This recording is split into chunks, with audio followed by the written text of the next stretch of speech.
They locked me out of the house I was still paying for. I let them celebrate, then canceled the $4,800 mortgage. 2 days later, their lawyer begged me to call. I never did. So, my mom sent this text early in the morning, like 8:14 a.m. sharp, which made me think she must have practiced it all night. It basically said they changed all the locks on the front door and the gate code because they don't trust me anymore. Ouch, right? That's not the kind of text you forget easily. And it hit me like a slap in the face, not because it was unexpected, but because it felt so formal, like they were firing me from the family or something. I just sat there, staring at it, kind of surprised by how corporate it felt. Then, as if the world just paused to let me soak it all in, I typed back understood. Very smart, but I think you missed something. I didn't wait around for a reply. Nope. I just went to my banking app and canceled the $4,800 mortgage payment I'd been making every month for their house, the one they gave to my sister because she had kids, and according to them, I was the disappointment. 2 days later, another message popped up, but this time from a different number. No emojis, no passive-aggressive dots, just a straight-up all-caps subject from a law office saying, "We have a problem. Call immediately." I never called back because, by then, it was a done deal. But let's rewind a bit because stories like this don't start with betrayal, they start with love or, at least, the act of it. They begin with a kid who keeps saying yes, hoping one day it'll mean something, hoping one day they'll say thank you and he'll matter. That kid was me. For years, I took care of the bills and fixed problems, thinking I was helping, thinking I was saving the family, the house, the balance. If someone had asked, I'd have said, "I'm just supporting, I can afford it." But it wasn't just anything.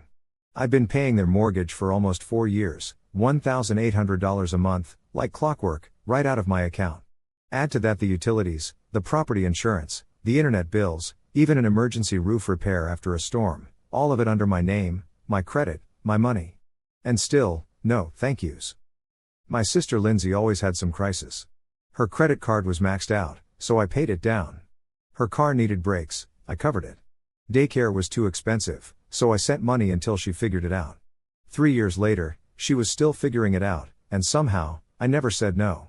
I thought that's what family does until I realized that's exactly what they were counting on. The first crack I noticed was on some random Sunday afternoon. I was scrolling through Facebook, waiting for my grocery order when I saw the post.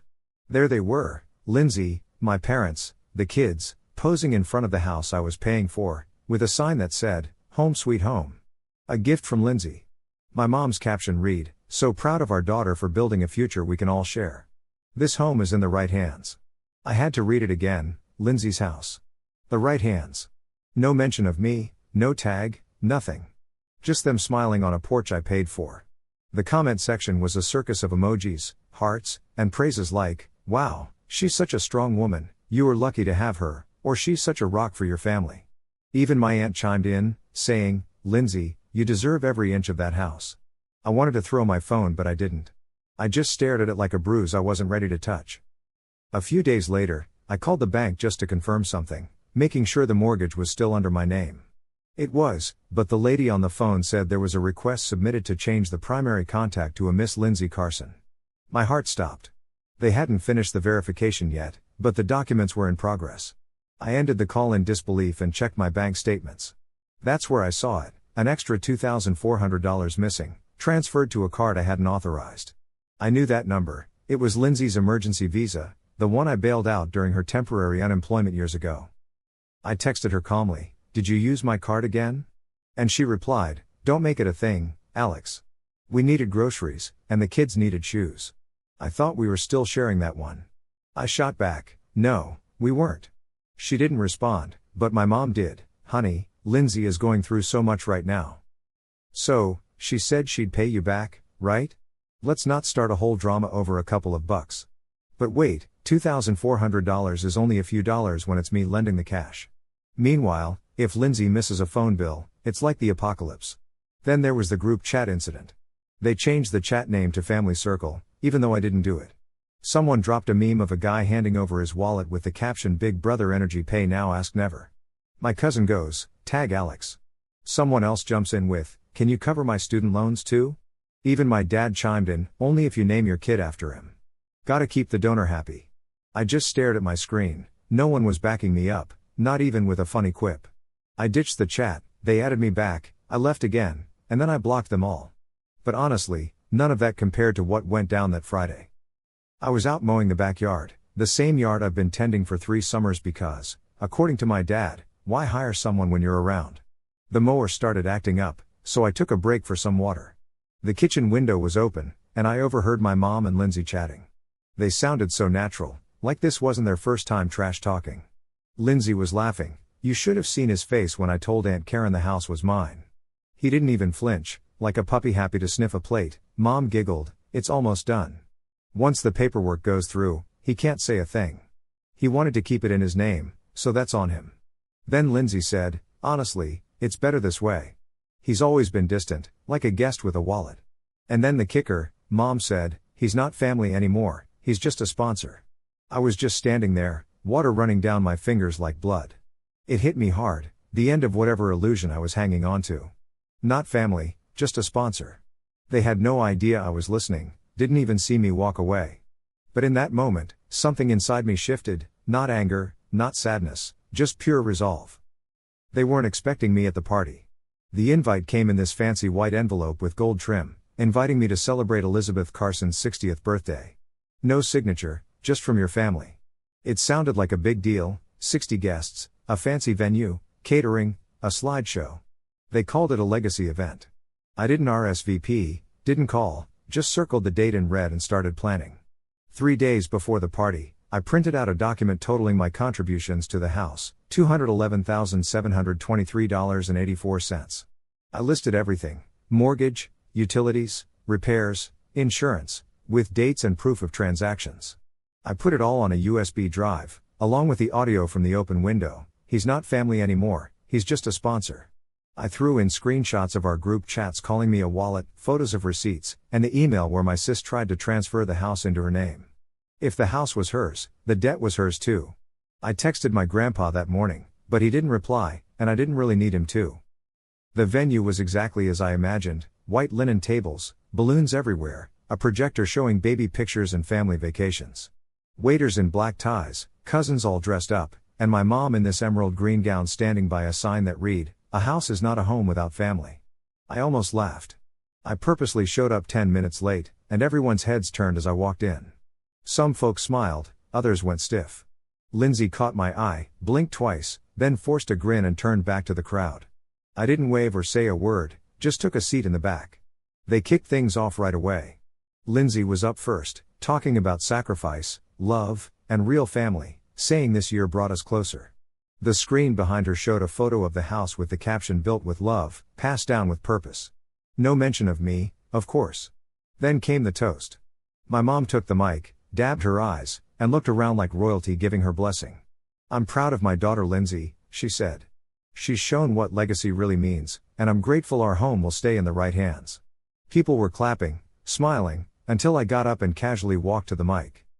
I started off calm. I wasn't planning to say anything tonight, but since we're talking about legacy, let's do the math. The projector flickered, and then you could hear Mom's voice: "He's not family anymore, he's just a sponsor." Lindsay's voice went, like a puppy sniffing the plate. Gasps filled the room, a few people leaned forward, and one woman even dropped her wine glass. I clicked the remote again, and the screen showed the group chat screenshot: "Tag Alex, only if he renames his."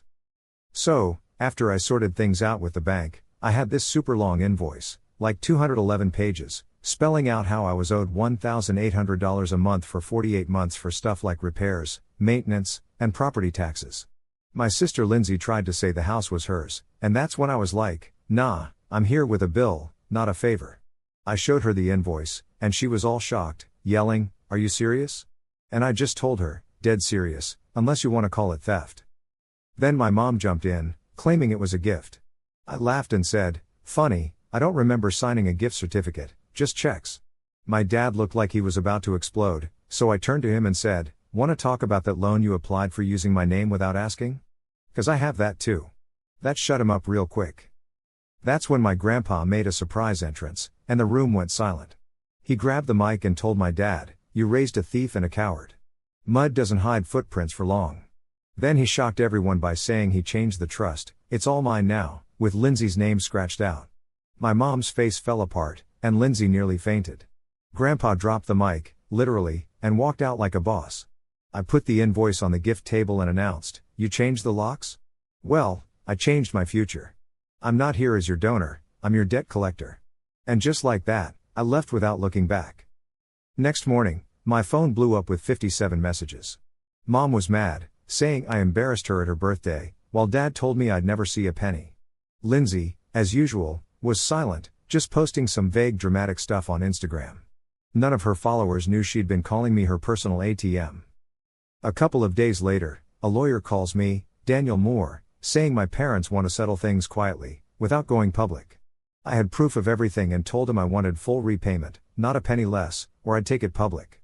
3 days later, I got the money, over $211,000, from some sketchy account probably tied to my dad's connections. I didn't thank them or say a word. I wasn't there to make peace, I was there to get what's mine. I posted a video laying out the facts, no anger, just clarity. It blew up online, and people shared their similar stories. Some dude even said I inspired him to cancel his mom's car lease. My dad left me a voicemail asking if I thought money would fix everything. Honestly, for me, this was about standing up for myself and getting what I was owed. Closure came with that wire transfer. You might think you won, but you're not part of this family anymore. I deleted the message without listening to the rest because they'd changed the locks, and I had to change my terms. Now, I chill in a small, modern apartment with huge windows and total silence. No family group chats, no late night "can you help real quick?" requests, and no guilt trips pretending to be concerned. People sometimes ask if it's tough cutting ties with them. But honestly, it doesn't hurt because I'm not done with them, I'm free, and freedom came with a hefty price tag of $211,723.84. Everyone keeps asking if I feel lighter now, if ditching my family brought peace or closure. The answer's super straightforward, I don't feel lighter, but I do feel clearer. Peace isn't always about feeling weightless, sometimes it's about feeling grounded and knowing you're finally on your own team. As expected, once I stepped away, they disappeared, no calls, no letters, no "we miss you" vibes. Just silence. Not the hurting kind, but the kind that confirms what I've always known, I was never truly their son, just a service. And when I stopped playing my part, I stopped mattering. 2 months in, I finally learned to enjoy mornings. Sunlight streaming through spotless windows, coffee brewing without the overshadowing ping of texts, no group chats demanding favors, no passive-aggressive nudges about who hasn't called their mom recently. My phone's quiet, my hands are steady, and I no longer await disingenuous inquiries about my well-being. People who only know a bit of my story often say, "But they're your family." I nod because, sure, they're my family in the way a cage is a home if you haven't experienced anything else. Yet, stepping outside, the air doesn't demand proof of my usefulness. I don't share the full story anymore unless someone genuinely deserves to hear it. Reliving trauma offers no thrill, just sheer exhaustion. So when folks ask why I'm not close with my family, I simply tell them, I stopped mistaking access for love. That usually quiets them down.